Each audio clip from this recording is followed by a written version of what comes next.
the ground is literally shifting under our feet. And I love the theme of the conference, to rethink and reimagine, because we really are rethinking and reimagining literally everything from big things to small.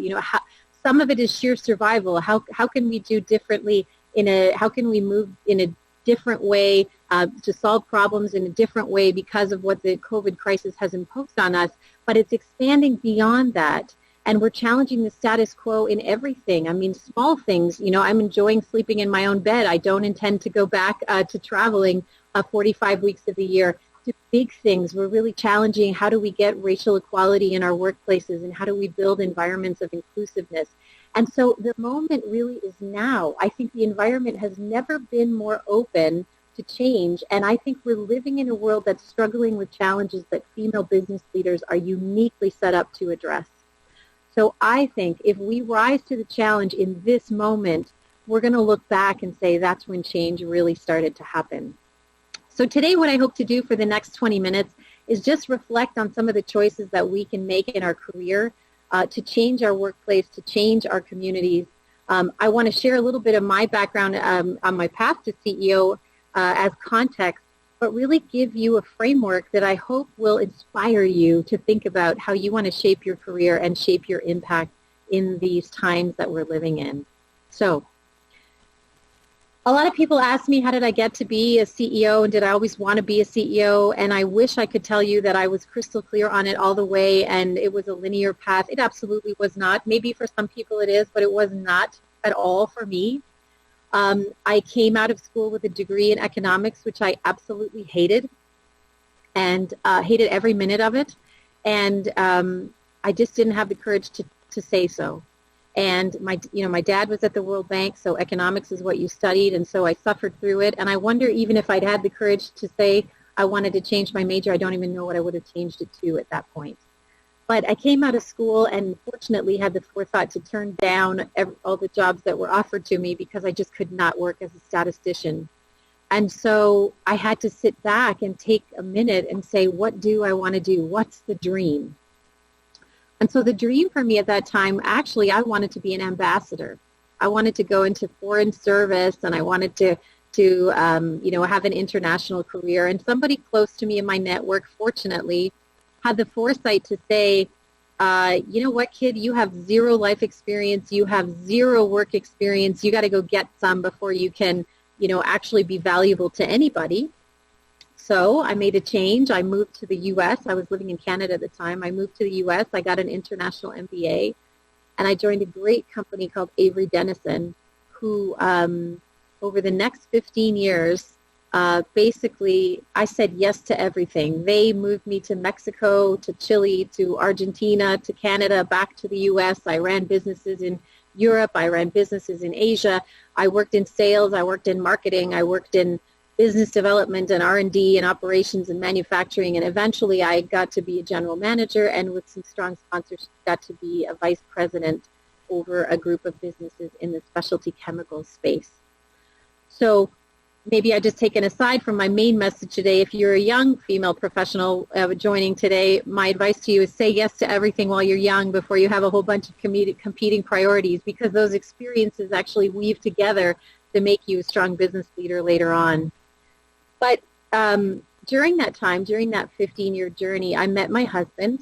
He was a colleague, and we got married. And far ahead of their time, Avery Dennison helped us to build our careers in tandem, essentially, helped us develop to where we were at a moment where we were both leading divisions of the company. And then two things happened. The first thing was I had my second child. And while having one child was relatively easy to do, and it was easy to travel with him, he was sort of portable, and we could manage with a nanny. When we had two, the load just was unbelievable.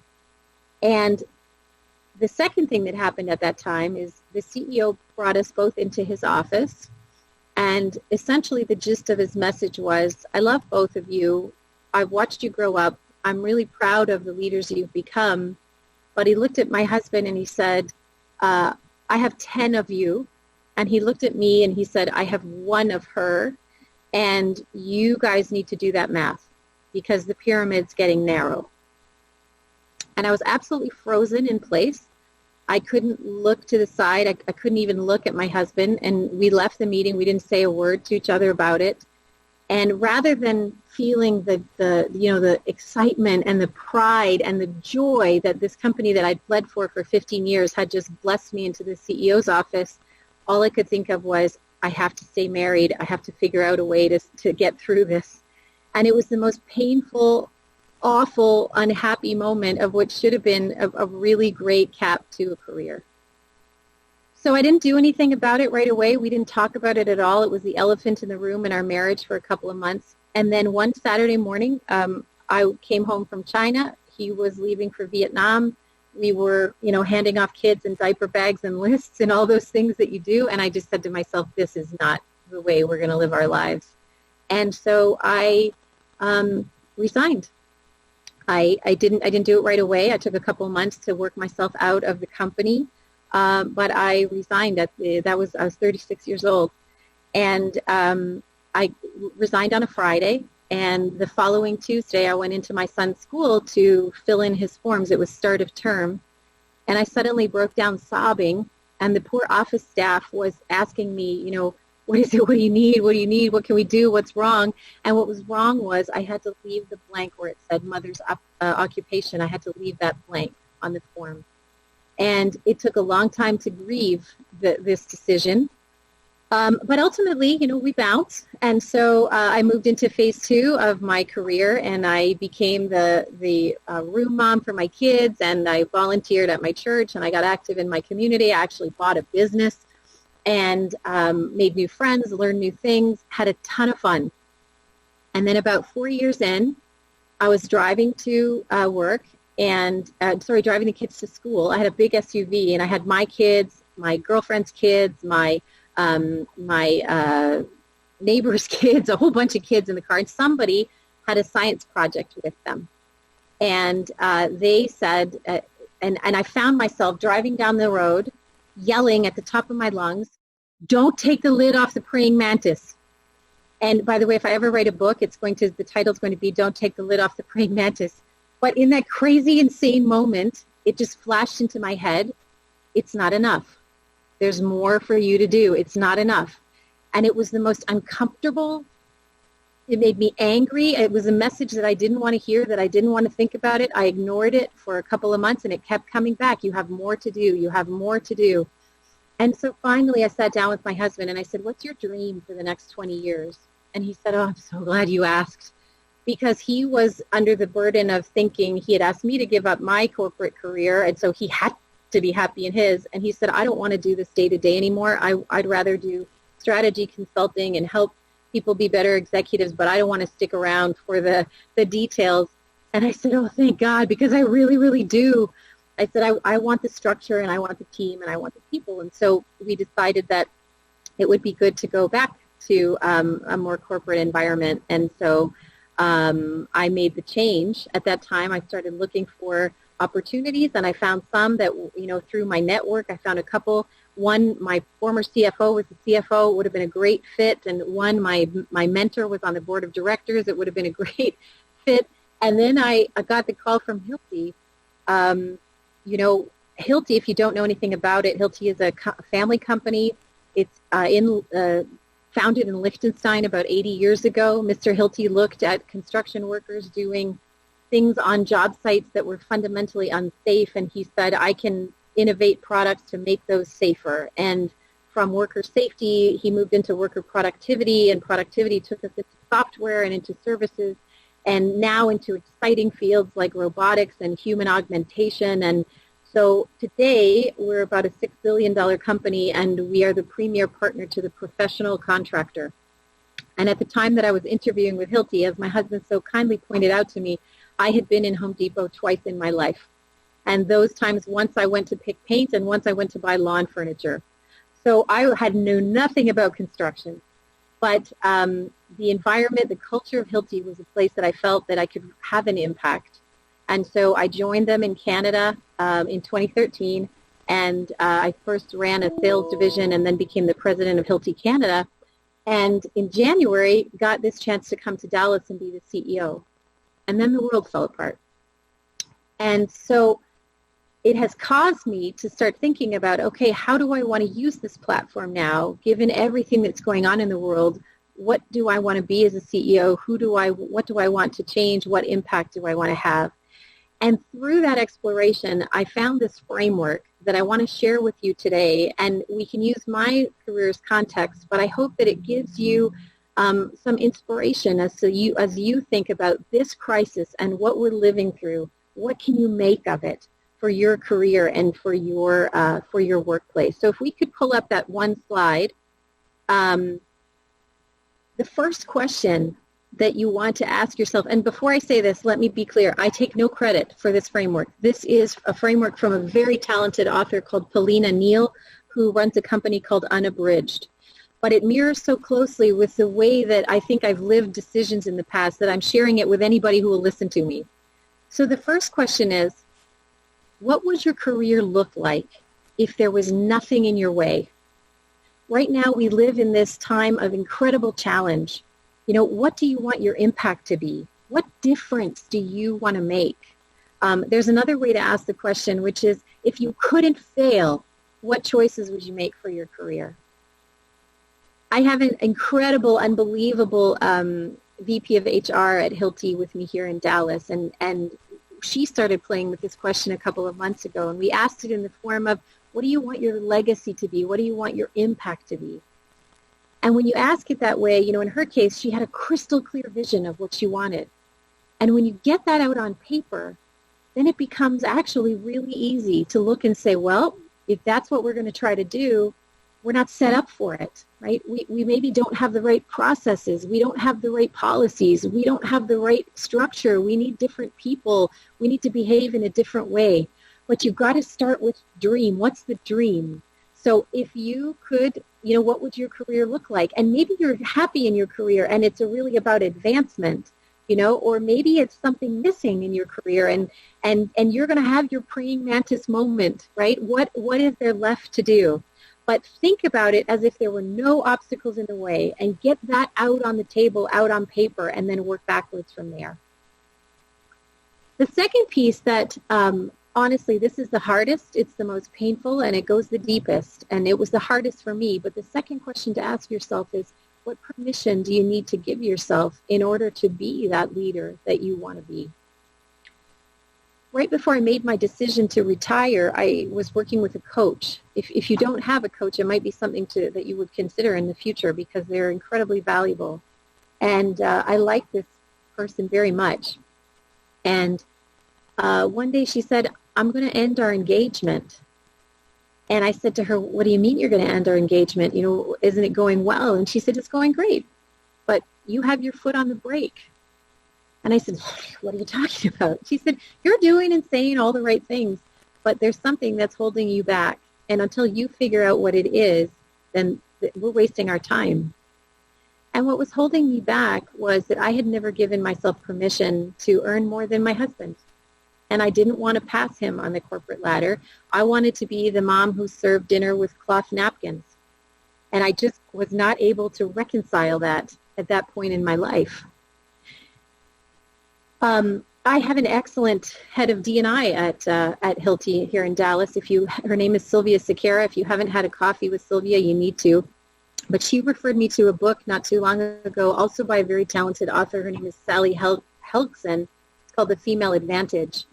And what that book, the premise of that book is that we are hardwired as women to juggle all these personas. We start as little girls, we play house, we play dress up, you know, we're princesses and we're doctors and we're pirates, and you know, maybe in the future we'll be presidents of tool companies. Not happening today, but we hope to change that. But we learn to juggle these personas, and so then when we grow up, we can be the mom or the daughter or the business owner or the teacher or a volunteer, whatever we have to be. And in my case, I was rigidly holding on to one persona and not letting the other one free. So you need to ask yourself, okay, if I want to achieve this impact, where am I holding myself back? And it's painful and it's self-reflective, but it's incredibly powerful. And the next piece you want to ask yourself is, how do you build your network? In the book, The Female Advantage, she uses the word the web, but it's an incredibly powerful concept. You know, we talk all the time about having a sponsor and having a mentor, and those are super important things, and I can tell you I was the beneficiary of them, absolutely. But you also need other players. You need other people, right? You need the person who's going to tell you you got spinach in your teeth, right? You need the person who's going to look you in the eye and say, that is an incredibly stupid idea. I have that. The director of corporate communications here at Hilti, her name is Leah Kelso, she will look me in the eye and say, that's the stupidest thing I've ever heard. And if she doesn't do it, I don't have anybody to do that for me. So you need critical feedback. You need honest feedback. You also need those people that will cheerlead for you. You know, we actually have a chief spirit Sherpa here at Hilti, and she is the best cheerleader that anybody could have. It doesn't matter what's going wrong. It doesn't matter that we stubbed our toe 100 times. She picks you up. Her name is Rosalia Cunningham. She picks you up and she gets you going. And you need other people. You know, this week I was not sure what I wanted to say in this speech. And there's a woman in our organization. Her name is Dina Wind. And her superpower is that you can just walk by her and feel better about yourself. You know, she radiates positive energy, and it doesn't matter what she's got going on in her life. She makes you feel better, and she gives you a boost. You need somebody to give you a boost. And so as you think about making change and maybe doing crazy and courageous things and changing your workplace, think multidimensionally about who are the people that you need in the boat with you, and spend some time and write it down and recognize them for the superpowers that they have, because they all play different roles for you. But build that network. And then the last thing is, and maybe this is the scariest part, is what do I need to learn? Right? If you're really going to make a change, if you are going to stretch to a new level in a career that you already have, or maybe you're going to make a completely different move as a result of this crisis, or maybe you're going to do something bold and scary to try to change your workplace, what do I need to learn to do it? It is incredibly powerful to walk into a meeting room and to tell people that you're there with, I don't understand, help me learn. How can I learn this? Who can teach me this? Right? It opens up, actually, the whole group to just a better dialogue.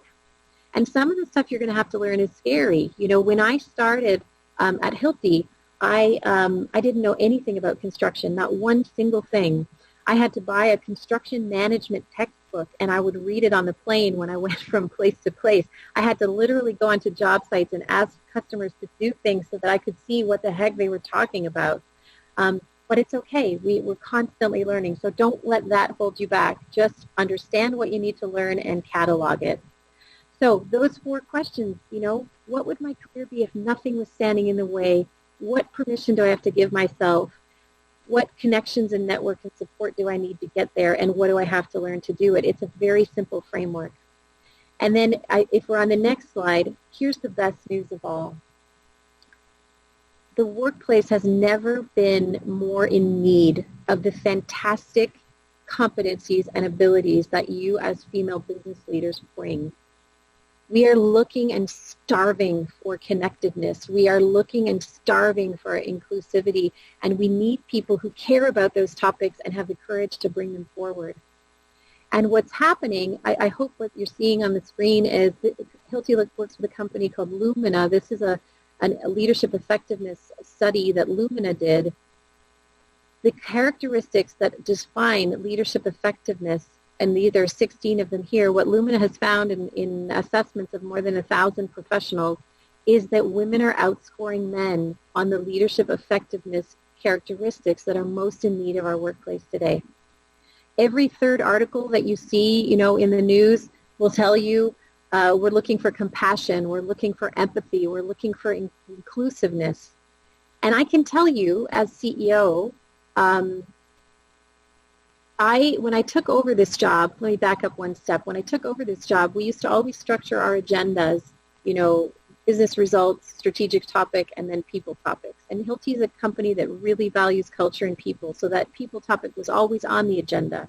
But what usually happened is the others consumed all the time, and then the half hour that you were going to talk about people turned out to be about 8 minutes. And I can tell you that without this craziness that's going on around us now with COVID, I probably would not have had the courage, even as CEO, to flip that agenda and put people first.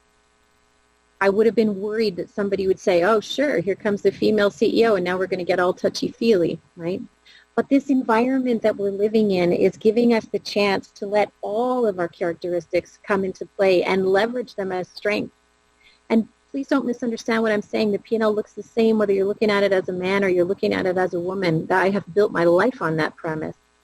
But I have to be honest and say that there were times that I didn't leverage everything that I could have in my leadership style because I was afraid that I would look too soft or I would look too, too unfocused, or, you fill in the blank. But this is the moment. This is the moment because it's what our communities need, it's what our workplace needs, and we can really make impactful change. So if I were to close with a wish for you, because I think we're over time, my wish for you is that if over the period of this crisis and these challenges that we're facing, you have your praying mantis moment. My hope is that this framework helps you think through what you do next and what impact you want to have, and you define that for yourself. My second wish would be that you let all your skills show. Bring your whole self to work. There's never been a better time that you can actually bring all of that the great attributes that female leaders have to the forefront and help your workplaces change. And then my last wish is that you'll lean on all of us, make us part of your web, because I really do believe that we're going to look back and we're going to say this is the moment that the change started to happen. Thank you. Thank you, Martina. That was absolutely incredible. And if there's just one thing that I took away from that, it's that we have an incredible, compassionate, beautiful human being in you. And I see myself in you. You had so many struggles that I and so many other women also have. So thank you for sharing that. And I feel like all of our listeners can empathize. And you know what it makes me believe? That I can do incredible things too. That's right. Excellent. That's what I hope everybody takes away. This was not intended to put any pressure on you. I know that everybody came to the session today probably with a lot on their mind and a lot on their plate and maybe a lot on their heart. But it's just that when you get your praying mantis moment and you listen to it, maybe this helps you say, here's how I'm going forward. Absolutely. We have a few questions from our audience, and if you do have any questions, anyone else, put them in the chat. If we have time, we'll try and get to them. So we're going to start off with a question from Mia Johnson. She says, how do you take a company in this particular moment and keep it fruitful? What would you say to a small business in this particular pandemic environment? Are we keeping the faith in their own businesses? So I think the question is, how do you keep it fruitful from a business topic, or how do you engage your people? I think what she's getting at is that it's a very tough business environment right now, especially for small business. And how do you keep fruitful and stay hopeful? I think, some of the things that we have found that are very helpful, because even in a big company, and Hilti, for example, has 2,000 sales territories. They're all small businesses, right? And they're struggling to find their way. We really tried to provide more connectedness, so more support, pull the team together more often, allow people to express how they're feeling, and really, there's an incredible opportunity to create a team connection and a team challenge together right now, but it is a very high intensity, high touch kind of a management style that we need right now. And I think you have to acknowledge everybody's going to come in every day in their own place, in their own mind space, and we need to be kind to ourselves and to each other. But to the extent that you can create that common spirit, that's what's getting us through. I think that's so perfect. Be kind, create a common spirit, come together, we can do it together. Yeah. So Martina, a question from Andrew Legas. Martina, what is your advice for people trying to keep their careers in corporate management going while having kids? That's a great idea.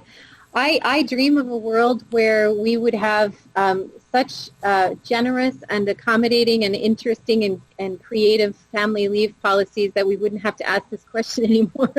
But But I mean, I think the most important thing that I learned, and everybody's challenge is personal, right, is that you have to decide for yourself what you want your family experience to be. You can find many, many different options career-wise. You can maybe you don't have to be as radical as I was, right? You don't have to actually leave the workforce and come back, but you can come back if you do. So you can make those zigs and zags. That's why I wanted to share this story today. So I think first, this is just my advice, and I'm not an expert. Decide what you want for your family, and then you can work your career around that. And I think employers are becoming more and more aware of the need for flexibility. But if you know what you're asking for, then it makes it easier to ask. Please don't do what I did at first and kind of let work roll over the family needs and those needs that you have to be that persona for that period of time, because that can't flex and you only have a moment in time. But you'll find lots of options to build career, and it just ebbs and flows. Absolutely, and ebb and flow is so important in life. Okay, question from Jordan Jarrett. How did you and your husband learn to keep each other accountable as you navigated your careers, both separately and together? It's an it's an interesting question, right? Because, so we moved to Dallas now. My husband had to give up most of his clients, and now he's looking to say, what will he do? What will he do? Will he rebuild his coaching practice, or what will he do? And so I feel horrible if I complain, even 1 second. I can't say I'm tired or my day was long or whatever, because I'm always conscious of this price that I feel that's hanging between us. And conversely, the same, when he was working, he went probably a year longer than he wanted to in corporate life because he thought, I asked her to give up, so I can't change. And we strive to keep those issues wide open and on the table, because you can't let that kind of paralyze yourself and your relationship. So we decided, this is our relationship is what has to come first, and we're going to try to talk about this as much as possible. And if the elephant is in the room, at least we're going to start eating him a bite at a time. But it's very hard. But you just have to be completely honest with each other. Honesty. It seems like such simple advice, but it's so true. Just keep open that communication and be honest. Okay, so this question comes from me, and I love asking people this. What's the best piece of advice that you've ever received? And sometimes when you're going through a difficult time, you remember that advice and you just keep repeating it in your mind. Probably the best piece of advice that I ever received is try to say yes. Try to say yes, whether it's yes with opportunities in your career, or yes to somebody who works for you who comes into your office with an idea. Try to find a way to say yes. If you get up in the morning and that's kind of your orientation, then that's going to set your whole day on a different footing, right? And sometimes, because people come to us always as leaders in the context of review, most of the time what you're trying to do is poke holes in things, and that's not a very happy way to live. But if you wake up in the morning and you're thinking, I'm going to try to say yes to as much as I can today, then it kind of puts you in a different frame of mind. The best advice, I guess, outside of my work life, is just don't sweat the small stuff, and most of it is small, right? My father used to say that every morning, and when you look back, like when I look back on my career now and I look at these changes, all I can see is the good, right? All I can see is the excellent gifts that came along through each of these phases, and the pain of the moment, and the little resentments and the little annoyances and stuff, you don't even remember that they happened. So if you can kind of keep that big picture hope in your mind and get up and hope to say yes all day, I think you'll be very happy. It's okay to be happy, by the way, not just successful. It's okay to be happy. Yeah, that is absolutely true. So that reminds me of a book, Don't Sweat the Small Stuff, yes. And it's all small stuff. Yeah. So what's another vital book that you could recommend? The one that I'm rereading right now is called Daring Greatly.